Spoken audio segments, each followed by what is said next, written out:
escutando a alma, posso sentir meu interior refletir com calma. Tenho a semente do mais puro amor que vem de Deus, que é meu Pai. Quero livrar meu coração do jugo cruel da ilusão e descobrir que o tesouro da alma é a intenção. Ter atitudes de amor e não deixar morrer o bem. Jesus nos ensinou a amar a Deus e ao próximo como a mim também. Ótimo dia a todos. Vamos começar esse dia refletindo um pouco a respeito desse tema importante que nos foi proposto, sofrimento psicoespiritual, chamado da voz interior. O sofrimento é uma experiência universal, né? Todos experimentam alguma sorte de dor, de sofrimento, de inquietação. E a grande maioria das pessoas buscam a casa espírita ou conhecem o espiritismo através do desejo de aplacar uma dor interior, de encontrar um alívio, um consolo, de encontrar algo que fale ao coração, que muitas vezes se encontra dessa forma, né? Todo marcado pelos espinhos da vida, pelas dificuldades, seja se manifestar no físico, seja se expressar no psíquico, mas sempre apresentando alguma condição de desafio para o indivíduo no limite das suas possibilidades. A primeira coisa que nós temos que diferenciar é o que é dor e o que é sofrimento, porque há uma diferença entre elas.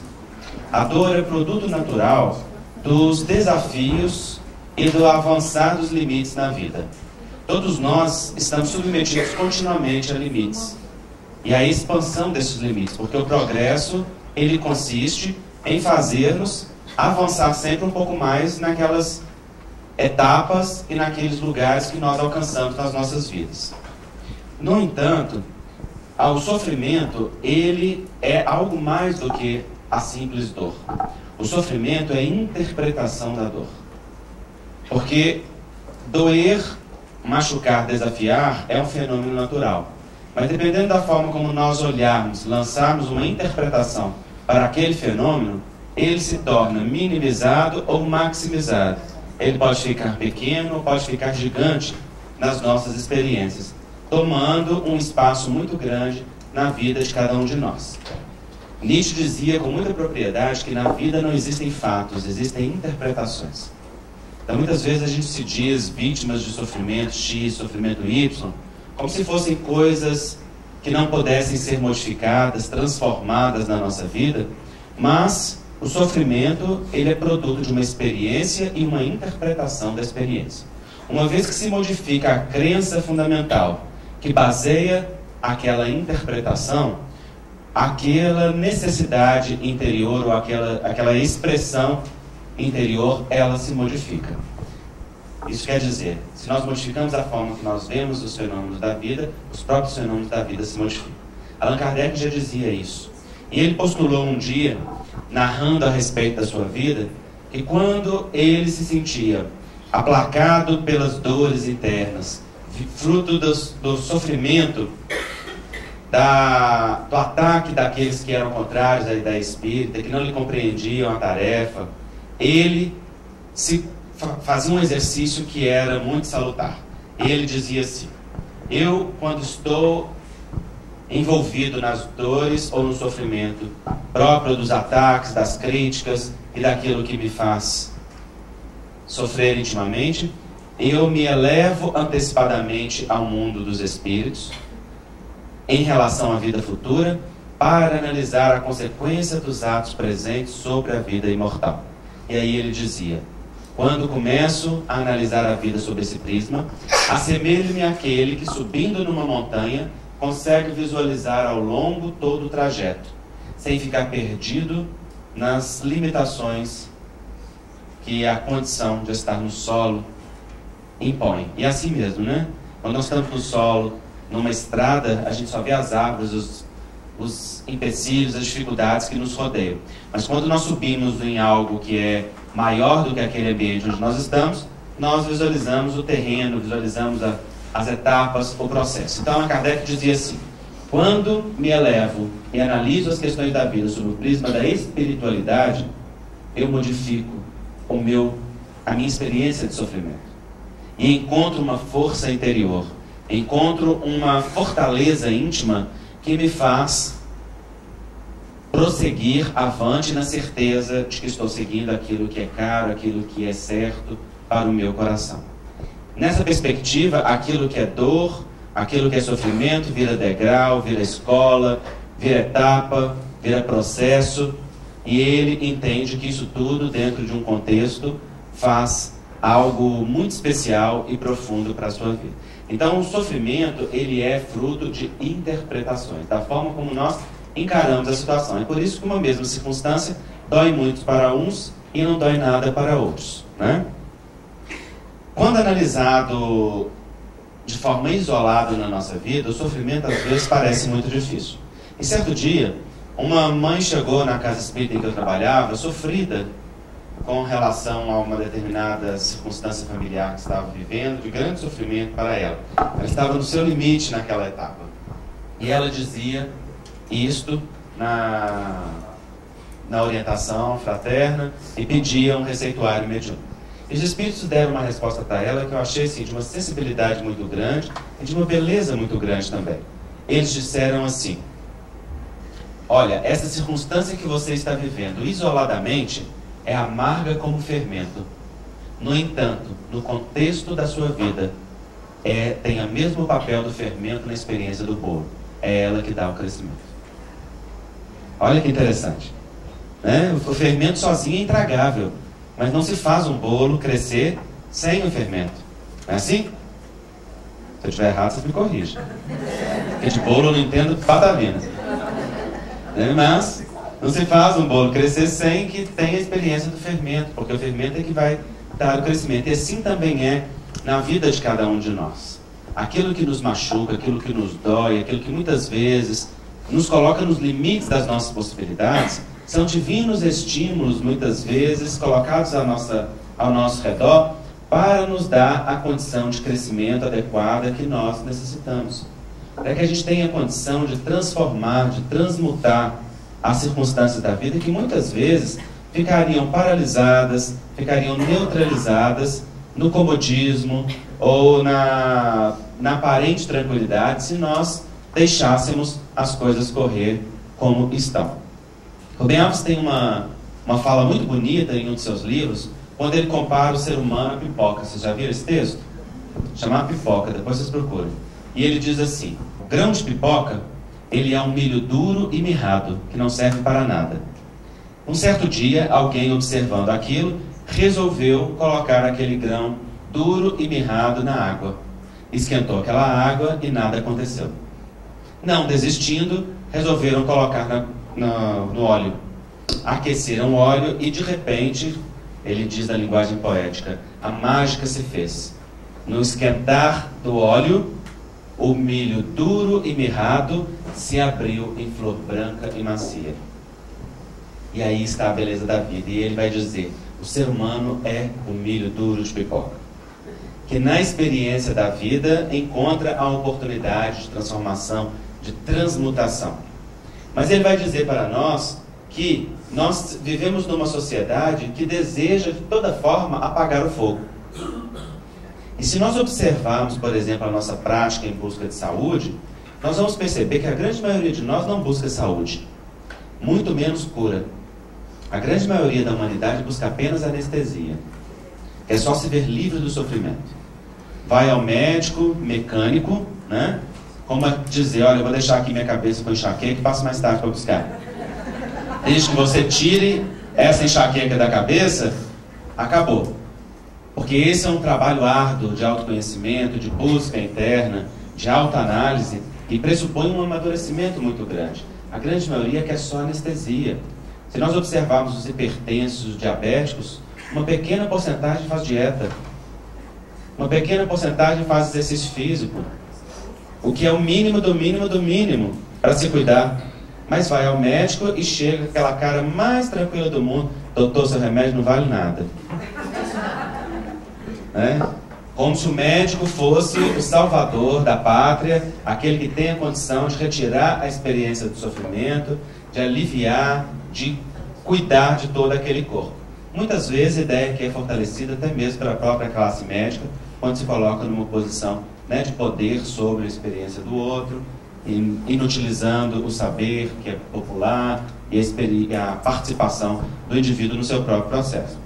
Mas, Rubem Alves diz, o fogo da vida não deve ser abaixado. O fogo da vida tem um papel transformador.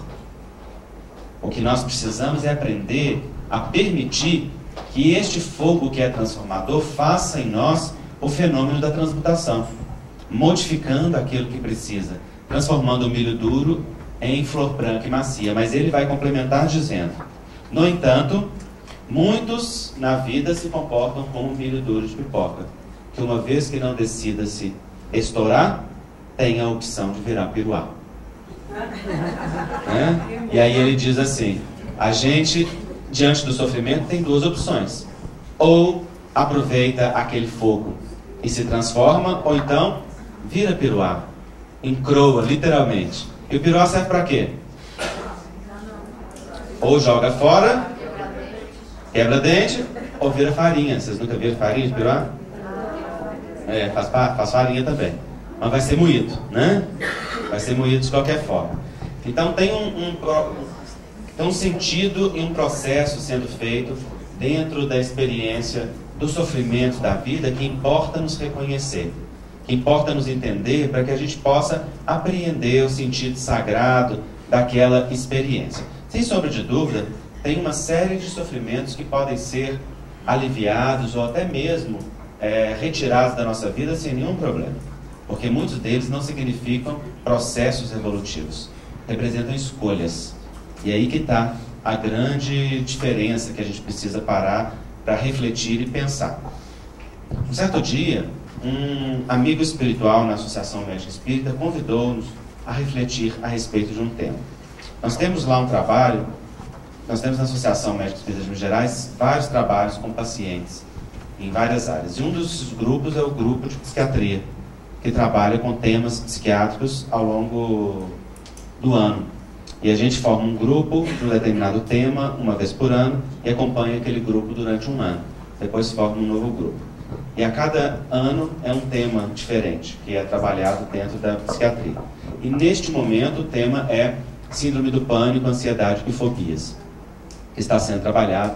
E nós recentemente começamos um grupo. Então logo começamos este grupo, o mentor da casa nos convidou, ao grupo que trabalha com os pacientes, a refletir a respeito de uma pergunta que ele disse que nos ajudaria a entender um pouco a circunstância. E a pergunta era muito simples. Ele lançou, na verdade, uma afirmativa e pediu que a gente pensasse na afirmativa. Ele disse assim, reflitam sobre esta frase, meu sofrimento não cessa. Será que Deus não me ouve? E ele disse que esse é um pensamento muito comum, muito recorrente naqueles indivíduos que nós iríamos atender e presentes também nas nossas próprias experiências e que nós devíamos pensar. Na verdade, ele estava nos convidando a refletir a respeito da natureza do sofrimento, da natureza íntima do sofrimento na nossa vida. E nós começamos, enquanto grupo, a refletir. E é um tema muito interessante. Vocês vejam que nesta afirmativa, será que Deus não me ouve? O sofrimento não cessa, será que Deus não me ouve? Há uma ideia de que a relação com a divindade, ela se expressa somente através da anestesia. É como se Deus fosse um eterno anestesista. E é muito interessante observar isso, Porque é como se a experiência do sofrimento estivesse desconectada da função divina. Se Deus me ouve, o meu sofrimento cessa. Se o meu sofrimento não cessa, é porque Deus não me ouve. É uma limitação da expressão da misericórdia divina e da manifestação divina, que muitas vezes age transformando através da permissão das experiências dolorosas da vida, que nos estimulam naquilo que nós estamos estacionados, naquilo que nós estamos limitados dentro das nossas vidas. Mas a grande maioria de nós se relaciona com Deus como se fosse um mordomo e não como se fosse um pai. Uma boa parte da humanidade vê a Deus apenas como um dispensador de bênçãos. Aquele a quem nós nos dirigimos para dizer: eu quero isso, eu quero aquilo, eu quero desse jeito, eu quero de outro, eu quero agora. E quando não vem como a gente quer, do jeito que a gente quer ou do jeito que a gente espera, como que acontece? Vem a revolta, né? A gente faz birra igual um menino pequeno que não tem aquilo. Muitas vezes uma birra inconsciente, uma briga sutil com a divindade ou com a representação da divindade, que é a religiosidade, a espiritualidade, sem perceber que a revolta está tomando conta das nossas experiências. Deus não é mordomo, Deus é pai. E o pai educa os seus filhos. E nós não podemos esquecer que nós somos espíritos que viemos de um passado cheio de construções e caminhamos para um futuro cheio de possibilidades. Mas o presente é resultado do ontem, o amanhã vai ser resultado do hoje. Portanto, não nos encontramos numa ilha que se encontra isolada do todo. Nós nos encontramos num processo contínuo de crescimento e amadurecimento que é destinado a um determinado fim e é uma finalidade que é divina por si mesmo. Algo que nós não gostamos de pensar.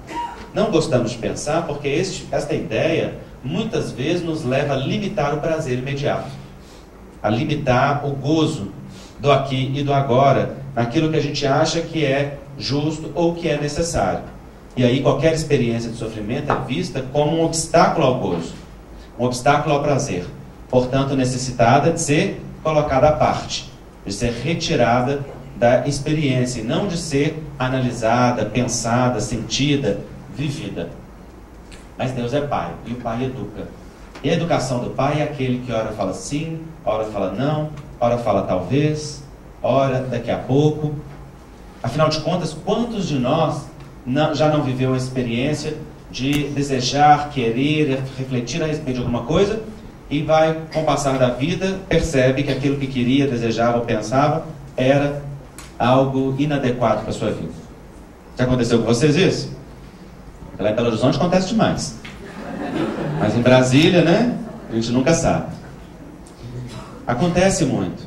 E muitas vezes a perspectiva é bastante diferente. Nós, quando estamos no corpo, nós estamos anestesiados com nossos sentidos espirituais. Quando nós saímos do corpo no fenômeno do desdobramento parcial pelo sono à noite, nós voltamos a refletir na nossa vida como espíritos imortais que somos. E voltamos a pensar na nossa natureza. E isso modifica a interpretação dos fatos, das circunstâncias, porque nós nos lembramos dos nossos compromissos, nós percebemos as nossas circunstâncias, né, de vida, aquelas provas que nós mesmos escolhemos, elegemos para a nossa necessidade, e que muitas vezes nos é difícil de aceitar. E aí, um dia um amigo espiritual falou assim com um companheiro na casa espírita que nós trabalhávamos: olha, você precisa se decidir, meu filho, porque você senta para orar na beira da cama e pede uma coisa, deita e dorme, então logo sai do corpo, vem desesperado atrás da gente falando: não atende não, não atende não, não atende não, pelo amor de Deus. Porque tão logo chega do lado de cá, você se lembra dos seus compromissos, sofre o processo da ampliação de consciência que o estado do desdobramento promove, e lembra-se que você está pedindo exatamente a sua queda moral. Está pedindo exatamente aquilo que vai ser porta para as suas dificuldades, aquilo que você não tem ainda condição de viver, ou aquilo que você quer vencer, ou aquilo que você escolheu evitar, elegendo a natureza de provas porque haja de passar. E isso é muito claro em O Livro dos Espíritos. Escolhe o espírito a natureza de provas, ou sabe ele o gênero de provações que haja de passar? E resposta dos espíritos: o próprio espírito conhece e escolhe a natureza das provas que haja de passar, elegendo nas provas as condições necessárias para o seu próprio progresso, para o seu próprio crescimento, né?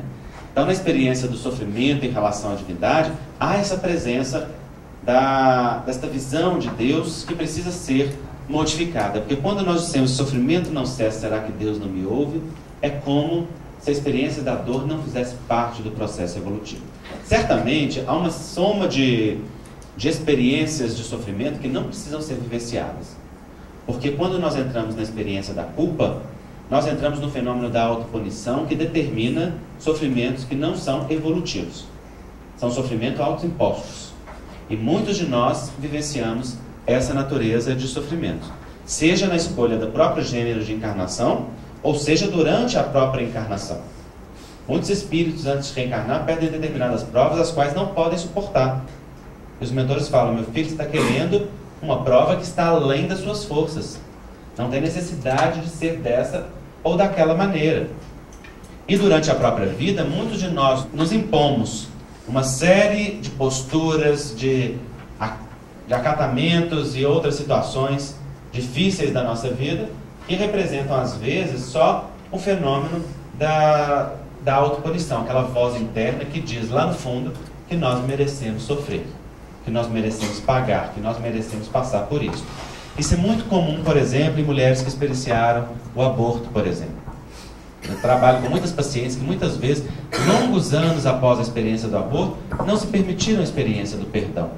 E acham que merecem sofrer e merecem vivenciar circunstâncias de sofrimento as mais variadas por conta de um ato que fizeram lá atrás. Certamente o aborto é um crime sobre o qual incide uma reação na vida do indivíduo. Isso é fato, a doutrina dos Espíritos esclarece.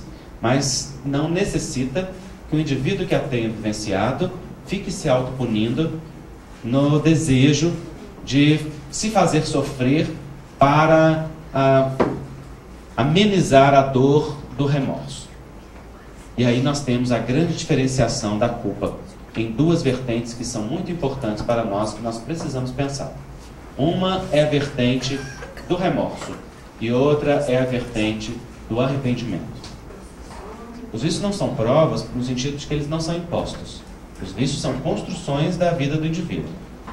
O indivíduo elege para si aquela natureza de dependência em virtude das suas necessidades psicológicas e daquilo que ele pensa e acha a seu próprio respeito, desde as dependências emotivas, afetivas, sexuais, até as dependências de substâncias. E ocupa um lugar na vida do indivíduo. Ninguém reencarna com o objetivo de ser viciado, nem com a prova de ser viciado. O mal não faz parte das provas divinas. As provas divinas representam elementos de estímulo para o melhor do indivíduo. Aquilo que represente a negação deste melhor é construção nossa dentro desse processo. Então a culpa, ela pode manifestar em duas vertentes: a vertente do arrependimento e a vertente do remorso. A culpa é um fenômeno natural, e é interessante porque quando nós fomos analisar essa frase lá na associação, nós começamos a pensar a respeito da palavra culpa. Porque eu não sei se vocês já repararam, mas ela é empregada com diferentes sentidos na nossa literatura, sobretudo na literatura espírita. Se nós olharmos pela vertente jurídica, a culpa é responsabilidade. Tem a culpa e tem o dolo.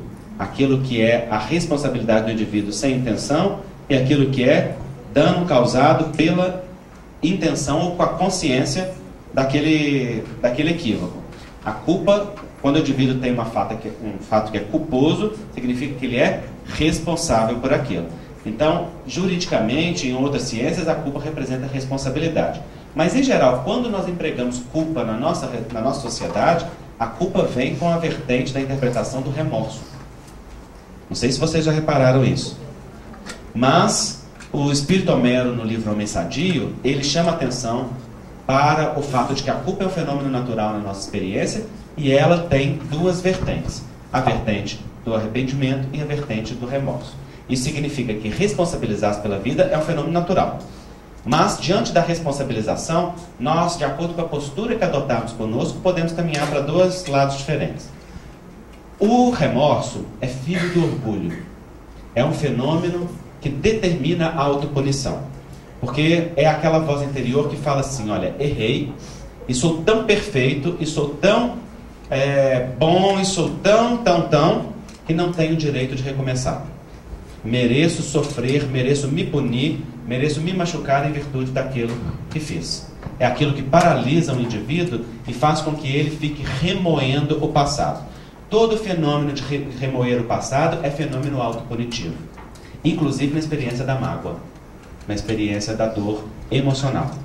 Quando nós ficamos remoendo, nós ficamos revivendo, e naquele processo é como na imagem de um amigo espiritual, se a gente ficasse enfiando a faca em nós mesmos múltiplas vezes, que está a serviço de um sentimento de autopunição, né? Como se houvesse aquela necessidade. O que as neurociências explicam hoje, porque nós sabemos hoje que o indivíduo, quando relembra, ele verdadeiramente revive a experiência. O fato de relembrar algum fato com intensidade promove aquela cascata neuroquímica semelhante ao momento que estava vivenciando o ato. Recordar é viver, porque estamos lembrando, estamos vivendo de novo bioquimicamente aquele fenômeno que nós experienciamos. Então, quando estamos no remorso, estamos a serviço do orgulho, manifestando ou determinando a autopunição. Isso não é fenômeno evolutivo e nem necessidade dentro do processo do progresso. O processo natural da vida é o processo do arrependimento. O arrependimento é filho da humildade. O arrependimento é aquela voz interior que diz assim: errei, não fiz o que devia, não fiz o que era necessário, não fiz o que podia, não fiz o que conhecia, não fiz o que sabia, né? Tantas outras interpretações. No entanto, sou um filho de Deus, tenho direito a este processo de erro e acerto, recomeço. E no recomeço, eu reparo. Recomeço redirecionando as forças para a reparação. Então vocês vejam que são duas vertentes muito diferentes. Uma é aquela que nos prende e nos faz ficar ali nos machucando, nos ferindo, e outra aquela que nos liberta, nos levando ao processo da reparação. Porque uma coisa é verdade: o espírito não se permite paz enquanto não repara as faltas que a sua consciência o acuse de haver estabelecido. Há dentro de nós as leis divinas gravadas na própria consciência, e esta consciência nos impõe que a gente analise a nossa vida sob uma perspectiva ampliada. E aí os espíritos dizem que quando nós entramos no fenômeno da consciência dos nossos equívocos de um nível mais profundo, o espírito solicita às vezes provas muito acerbas para que ele vivencie as experiências de reparação. Mas precisamos entender que reparar não significa sofrer. Sofrimento traz progresso, não traz, gente? Sim ou não? Sim. Ih, que coisa fraca. Sim ou não? Sim. Não traz progresso nenhum. Sofrimento não traz progresso. O que traz progresso é o amadurecimento decorrente do sofrimento. É o aprendizado. Via de regra, sofrer somente por sofrer endurece o ser, ao invés de educar. O que amadurece é o processo de analisar de forma madura o processo da vida. Por isso que nós precisamos entender o sofrimento como um chamado da voz interior. Um chamado da resposta da alma às suas crenças, à sua vida, às suas escolhas, ao fenômeno do processo. E digo isso para que nós modifiquemos aquilo que muitas vezes nós vemos no meio espírita, que é uma cultura do sofrimento como caminho evolutivo. A dor não precisa ser o nosso caminho de eleição. A nossa via natural de crescimento é o amor. E muitas vezes nós elegemos o sofrimento como escolha, nos autodepreciando, nos diminuindo. Aí vira uma cultura de que humildade é se autodepreciar, é ficar pequenininho, é negar suas possibilidades, é fazer igual fez Chico Xavier, né? Que era um homem simples, que vivia do simples, porque estava pronto para o simples. É muito diferente de nós, que estamos longe de estar pronto para aquele nível de vida que ele teve. Não é verdade? Então a cultura do sofrimento precisa ser modificada para que a gente não fique elegendo as experiências de dor. Porque a forma que nós interpretamos a nossa vida determina a vida que nós vivemos. No livro Deficiente Mental Porque Fui Um, há um caso interessante de 3 médicos que foram para a guerra e deveriam atender a todos os necessitados, e eles se recusaram a atender aqueles que não eram da sua pátria. Atenderam somente aqueles que eram da sua bandeira, e quando chegaram no mundo espiritual, os 3 entraram no processo de remorso intenso. remorso mesmo, né? De ficar remoendo naquela dor. Mas os três tiveram posturas diferenciadas e os três rogaram a experiência da reencarnação a fim de recomeçar e reparar aquelas faltas e dar prosseguimento no seu processo evolutivo. Mas os três tiveram reencarnações muito diferentes, porque um entrou na autopunição franca e determinou que para se livrar daquela dor, ele deveria vivenciar uma qualidade de sofrimento semelhante àquela que permitiu aos outros. Reencarnou-se portador da síndrome de Down, porque se impediu uma experiência de deficiência como experiência limite para a sua transformação. O outro reencarnou naquilo que nós chamamos de transtorno bipolar, com a marca do seu sofrimento e da sua instabilidade emocional dentro de si, que às vezes se manifestava na forma de mania, às vezes na forma de depressão. E aí o orientador espiritual disse: ele, por vezes, ao longo da vida, terá momentos de oscilação do humor mais intenso, que reflete a dor da sua alma perante a consciência do erro. No entanto, estará ingresso em atividades de reeducação. E o terceiro, o que fez? Reencarnou médico. Reencarnou médico para ter a oportunidade de fazer o quê? Reparar a falta naquilo que a sua consciência lhe impedia. E ele reencarnou médico aonde? Em Belo Horizonte. Não. Esse caso que eu estou contando são os casos leves. Belo Horizonte só encarna casos graves. É bem pior que isso. Ele reencarnou médico para trabalhar nos Médicos Sem Fronteiras. E se tornou um médico humanitário sem bandeiras. Porque não era aquilo que a sua consciência o acusava? De que ele havia ferido contra o sentimento de humanidade? Então ele decidiu reencarnar na forma deste processo. Então nós precisamos reavaliar, porque às vezes nós estamos interpretando o sofrimento como punição, como castigo, escolhendo mesmo, elegendo, porque nós mantemos uma imagem de Deus, que é daquela da visão judaico-cristã ocidental, de um Deus mau, punitivo, castrador, que representa aspectos negativos e positivos da alma humana, porque está manifestado, está construído na visão antropomórfica, que é aquela visão humana em que nós projetamos as nossas necessidades e as nossas características na figura divina. E que precisa ser reavaliado, porque quando nós nos relacionamos com um Deus que é dessa característica, um Deus que é punição, um Deus que é recompensa, nós interpretamos os fenômenos da vida nesse prisma. E este não é o Deus que o Espiritismo nos apresenta. O Deus do Espiritismo é um Deus de infinito amor e bondade. E nós precisamos, sobre esta ideia também, reavaliar os conceitos de karma. Porque muitas vezes entendemos o karma como sendo coisas fixas, estáticas. E ao invés de falar karma, nós estamos falando lei de talião, olho por olho, dente por dente. E é preciso analisar isso. Por exemplo, quando nós utilizamos o termo ação e reação, nós estamos representando, com este termo, o fenômeno da lei de causa e efeito, não é isso? No entanto, nós temos que tomar um cuidado, porque a lei de reação da física newtoniana nos diz que uma determinada força aplicada sobre um objeto produz uma força igual e contrária na mesma direção, em direção contrária, não é? Ou seja, se eu der um murro na parede, a parede dá um murro na minha mão com a mesma força. Essa é o enunciado da lei da física. Mas isso não representa o enunciado da lei de causa e efeito. Porque essa ideia pressupõe que matou vai morrer, roubou vai ser roubado. Não é? Como se você fez isso, vai ser daquele jeito. Não é exatamente assim. A lei da vida é sábia.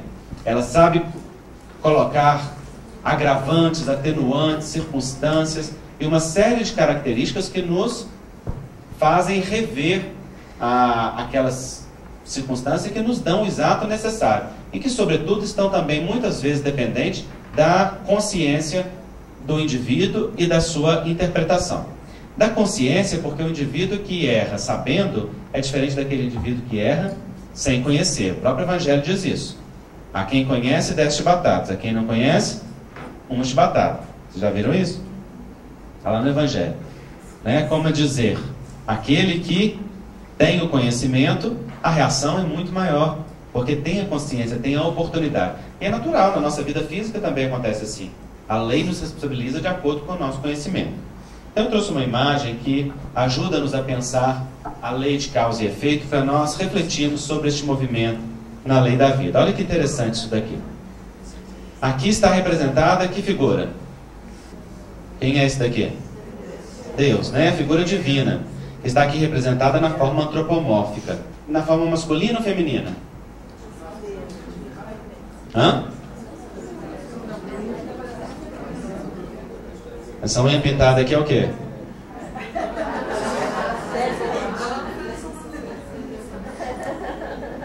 Sobrancelha feita. Há uma grande chance de que seja mulher. Não é? Hoje em dia não dá para ter certeza mais não. Mas há uma grande chance. Então, aqui Deus está representado na forma humana e na forma feminina. Por quê?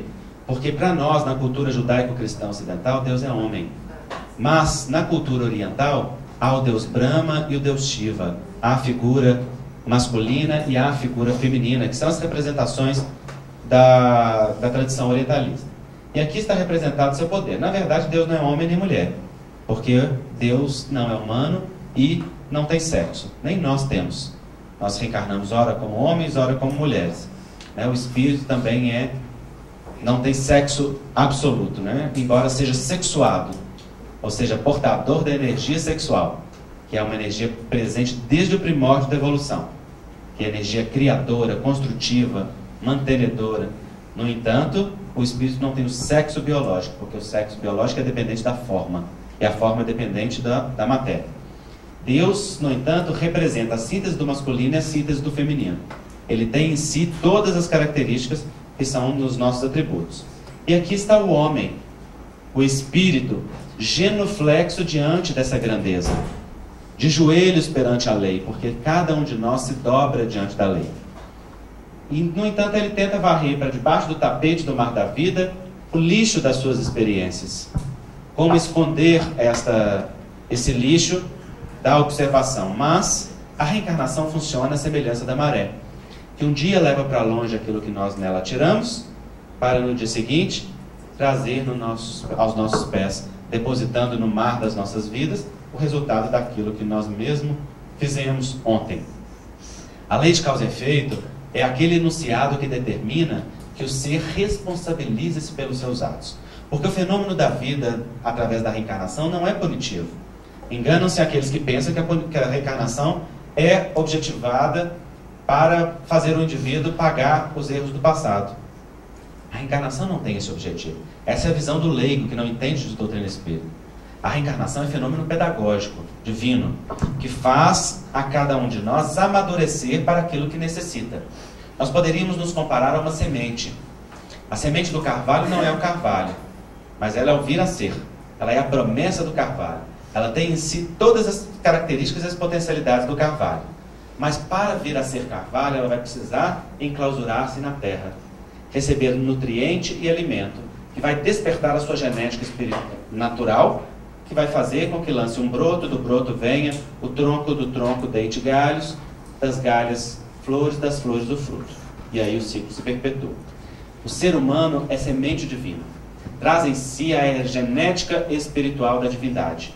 No entanto, para que esta genética se expresse e se manifeste, também precisa enclausurar-se na terra. Nessa terra que é carne, que é corpo, que é matéria. E assim, nós que somos essência espiritual, visualizamos o nosso processo evolutivo nos processos contínuos de mergulho na carne, na matéria, aonde esta semente se desenvolve naquilo que já é a sua genética natural.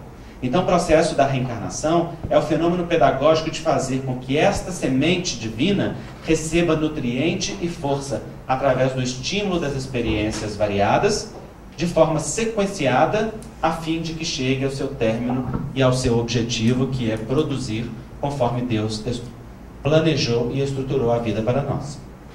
Neste processo pedagógico da reencarnação, a lei de causa e efeito nos devolve o fruto das nossas escolhas ou das nossas construções como resultado natural.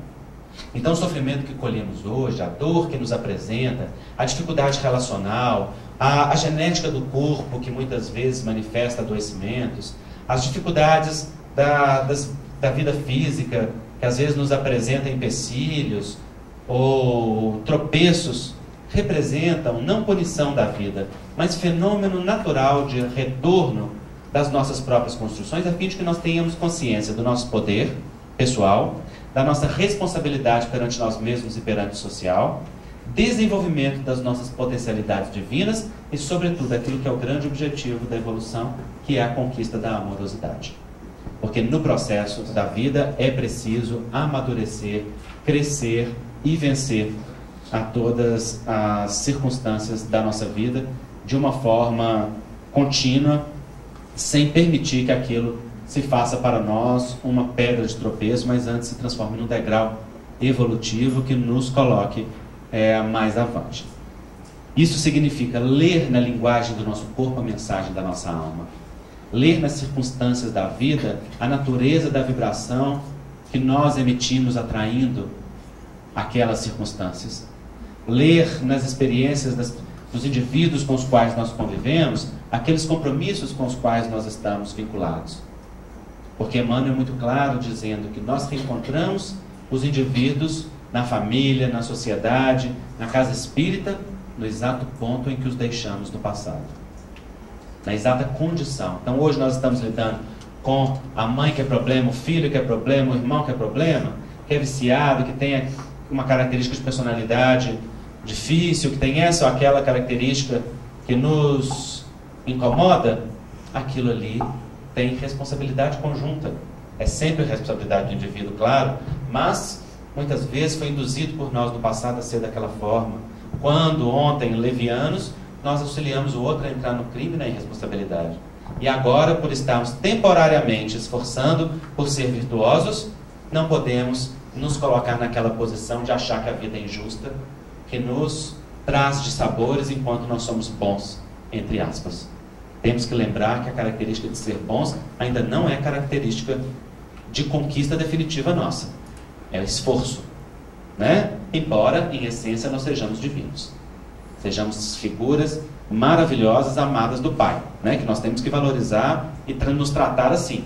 Mas isso não pode representar também uma ideia de alienação, de nos levar, neste pensamento, a pensar que porque nós somos divinos, a vida tem que ser todo um mar de rosas e não pode ter a experiência da dor, ou a experiência do sofrimento, ou a experiência do adoecimento. Porque isso é anular uma das linguagens da vida. Isso é anular um dos elementos pedagógicos importantes que no nosso contexto evolutivo ainda tem representado um alto peso na economia dos nossos processos de crescimento, né? Refletindo sobre isso, nós temos a condição de abrigar nos nossos corações um sentimento de maior possibilidade amorosa conosco mesmo e com os outros, passando a honrar aquelas experiências da nossa vida, ressignificando as experiências do sofrimento, perguntando a nós mesmos qual a mensagem, porque muitas vezes nós ficamos paralisados no porquê. Por que eu vivo isso? Por que eu vivo aquilo? Por que está acontecendo isso comigo? Por que dessa forma? Por que desse jeito? Enquanto a gente deveria se perguntar, para que isto comigo? Para que isto acontece? Para que isto está presente? Qual o objetivo? A que se propõe? A que se destina essa experiência evolutiva? No que ela deseja construir em mim? O que ela propõe de aprendizado, de amadurecimento na intimidade? Porquê e para que tem que estar associados, porque o porquê muitas vezes nos paralisa no passado. O para que nos dá o sentido da perspectiva evolutiva, né? Nos leva avante para crescer. E ressignificando as experiências de sofrimento, de dor, nós temos a oportunidade de reavaliar e rever as nossas crenças, modificando a interpretação, aprendendo a perceber o que é experiência desnecessária, o que não é, modificando circunstâncias que muitas vezes, no simples modificar, se transformam por si mesmas. Mas não podemos perder de vista que o grande processo da vida é a construção da amorosidade. Amorosidade conosco, amorosidade com o nosso próximo. Desenvolvimento de uma relação pacífica com a nossa realidade e com o próximo que está ao nosso lado, que esta é a essência da vida. Então eu vou encerrar contando um casinho muito interessante que eu acompanhei certa vez e que eu acho que tem muito a ver com isso, porque nós muitas vezes nos colocamos imersos na cultura do sofrimento, achando que basta tolerar, que basta suportar, que basta aguentar, que a vida está resolvida. Então eu participei da Sociedade Espírita da Batista, que era uma... tem por nome esta mulher que foi uma mineira arretada, né? Era uma mulher de fibra, de garra, mineira de Governador Valadares, morava no Governador Valadares, ela era de uma cidadezinha ainda menor. Era daquelas mulheres de garra e de muita fibra. Vocês imaginem que ela foi merendeira de escola, nunca ganhou um salário mínimo, mas ela teve 6 filhos, adotou mais 3 e mais 3 casais de idosos, né? E ainda dava sopa para a comunidade. Era uma mulher daquela guerreira, que sabia o que queria e ia atrás. No dia que o prefeito quis tirar ela e os outros lá de onde estava, ela pulou o muro da casa do prefeito para apontar o dedo na cara do prefeito, né, para falar que ele não ia fazer aquilo. Era daquelas mulheres danadinhas. E a dona Everilda era casada com um homem que se chamava Seu Dema. E o Seu Dema era o Dema. Entendeu? Seu Dema era o Dema e os dois viviam em pé de guerra. E viviam em pé de guerra. E eu falo que o Seu Dema às vezes não era muito esperto, não. Porque um dia ele resolveu virar para a dona Everilda e falar assim: olha, a senhora escolhe, ou eu ou os seus meninos. Antes que ele acabasse de falar, as roupas dele estavam voando pela janela para ele buscar lá fora. E ela falando que ele só voltasse para dentro de casa quando aprendesse a respeitar. Mas eu falo que ele não é muito esperto porque para a mulher a gente não levanta nenhum dedo. Mas para a mulher médium, você não levanta nada. Para a mulher médium de efeitos físicos, você não chega nem perto. E Everilda era médium. E era não só médium, mas médium de efeitos físicos. Não era vinculada a nenhuma religião, mas de vez em quando trabalhava mediunicamente, os espíritos davam uma orientação para a família. E era uma mulher de uma potencialidade mediúnica muito grande, que tinha por mentor exatamente o Pai João de Aruanda, que é aquele que hoje escreve através do Robson. E um dia o Seu Dema resolveu levantar a mão para bater na Everilda. Gente, levantar a mão para bater já não é inteligente nem sensato. Mas levantar a mão para bater numa média de efeitos físicos comprometidas com o bem, né? Isso é suicídio, né? Antes que ele pudesse pensar, o Pai João incorporou, com uma mão levantou um armário, porque o livro dos médiuns nos explica que os espíritos com o seu fluido associado ao fluido do médium pode anular o peso da gravidade, né? Que era o fenômeno que acontecia nas mesas girantes. Com uma mão levantou um armário, jogou em cima do Dema, virou para os filhos e falou: e ai de quem tirar ele daí de baixo, vai se ver comigo. Então os dois viviam nesse pé de guerra. E a Everilda falava assim: eu vou tolerar esse homem até desencarnar, porque esse sofrimento tem que acabar. E eu vou tolerar esse homem até desencarnar, que eu estou quite com ele, está tudo resolvido. Muito bem, ela morreu jovem, de cardiopatia chagásica, e desencarnou pensando assim. E ao chegar no plano espiritual, a primeira mensagem que ela enviou para o seu filho através de Chico Xavier, ela dizia assim: meu filho, uma das coisas que eu gostaria de te dizer é que eu agradeço profundamente a Deus a oportunidade misericordiosa de retornar com seu pai. Porque do lado de cada vida, eu analisei aos compromissos e os débitos que nos vinculam e percebo que nós estamos vinculados em compromissos comuns de longa data. Olha que interessante. Vocês vejam aí a mudança de perspectiva. Quando Seu Dema foi desencarnar, os espíritos estavam preocupados com ele, porque ele podia fazer uma associação com alguma coisa perturbadora. E eles desejavam socorrê-lo e ele tinha merecimento para isso. Então, eles propuseram, o Pai João propôs a Everilda Batista uma coisa muito singular. Propôs a ela que ela se vestisse de noiva, tal qual ela estava no dia do casamento dela com ele. Por quê? Porque essa era uma memória feliz na sua experiência. E eles precisavam evocar nele uma lembrança e uma vinculação com emoções que fossem positivas. E aquilo era, na memória espiritual dele, um momento muito feliz da vida dele. E assim foi feito. Ele, Pai João, junto com os outros espíritos, plasmaram para a Everilda a roupa, né, simples que ela utilizava no dia daquele casamento, aquela ambientação fluídica semelhante. E assim ele despertou, induzido magneticamente, e na hora que despertou, do lado de lá, a Everilda estava com as mãos esticadas para ele, falando: acorda, Dema, em nome de Jesus, que nós estamos casados novamente. Né? Olha que interessante. Isso é que é amor, né? Mas o que eu quero dizer com isso? Eu quero dizer com isso, gente, que não basta a gente tolerar, não. Não basta ficar vivendo as experiências da vida como se fosse tolerar, né? Como se tivesse apenas que suportar, que aquilo fosse sempre um peso, uma dor. Nem dizendo também que as experiências têm que ser todas desta forma, não, porque cada um sabe o que é o nível de compromisso, o que dá conta na sua vida. Mas o fato é que quando o sofrimento se apresenta na nossa vida, ele está a serviço de uma linguagem da alma. chamando-nos para um despertar interior. E o despertar deve ser sempre no sentido da amorosidade. Se nós estamos com pessoas problemas, vamos perguntar que sentido de amor aquela experiência traz para o nosso coração. Se é familiar, se é parente, se é chefe, o que quer que seja, tem um sentido aquela experiência ali na nossa vida. É construção da própria escolha, é decisão, é atração da própria vibração interior. De toda forma, é uma linguagem da vida destinada a nos proporcionar uma experiência de amadurecimento, uma experiência de expansão interior em direção a uma forma mais ampliada e uma forma mais pacífica de ser. Sobretudo, não esqueçamos que nós somos seres divinos e que o caminho de eleição da vida deve ser o do amor. Não precisamos sofrer para reparar o nosso passado.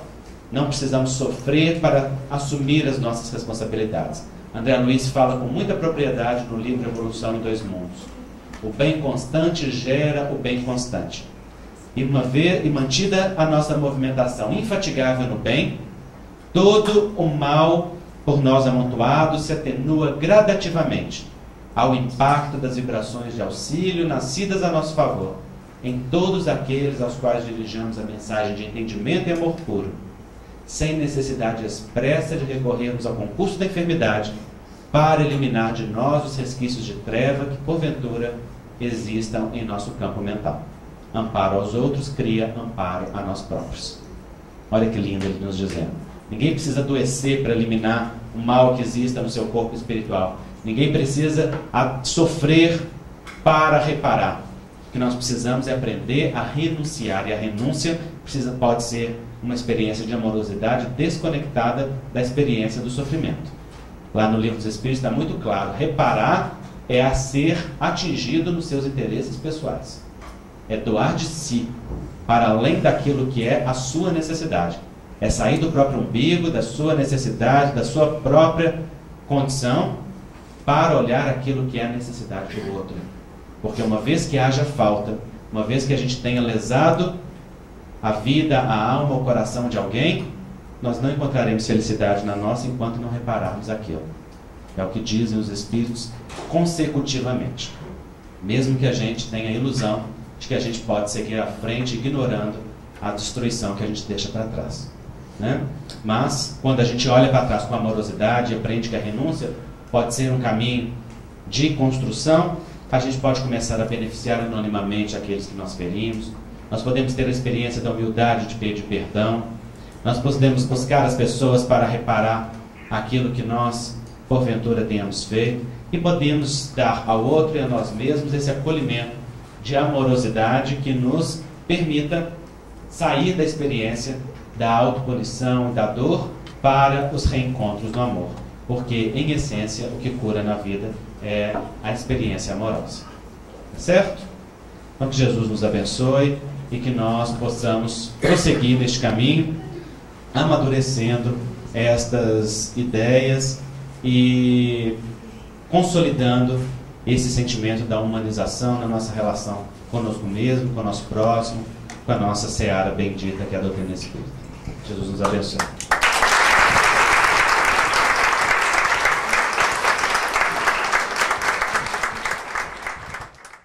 Escutando a alma, posso sentir meu interior refletir com calma. Tenho a semente do mais puro amor que vem